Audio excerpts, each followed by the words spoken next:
একটি দ্বারকাক ও অন্য কাকেরা। কোনো এক স্থানে একটি দ্বারকাক ছিল। নিজের জাত ভাই অন্যান্য কাকেদের চেয়ে সে ছিল বেশ জমকালো আর বড়সড় দেখতে। তাই সে একদিন নিজের জাত ভাইদের অবহেলা করে বড় কাকেদের কাছে গেল। বড় কাকেদের কাছে গিয়ে বলল, ভাই, আমি তোমাদেরই একজন, তাই আমাকে তোমাদের দলে নাও। বড় কাকের দল দেখল তাদের সঙ্গে এর কোনো কিছুতেই মিল নেই, না চেহারায় না গলার স্বরে। তাই বড় কাকের দল দ্বারকাকটিকে বলল, যাও, দূর হও এখান থেকে, বেশি ফ্যাচ ফ্যাচ না করে এখান থেকে মানে মানে কেটে পড়ো।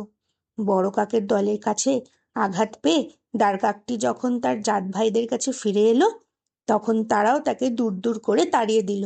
জাত ভাইয়েরা বলল, তুমি আমাদের তুচ্ছ তাচ্ছিল্য করে, ঘৃণা করে ত্যাগ করে গিয়েছিলে, আবার আমাদের কাছে এসেছো? তোমার লজ্জা করছে না? দূর হয়ে যাও আমাদের সামনে থেকে। এইভাবে দ্বারকাকটি দুই জায়গাতেই অপমানিত হলো। গল্পটির উপদেশ হলো, নিজের বংশ পরিচয় দিতে কোনো সংকোচ করতে নেই।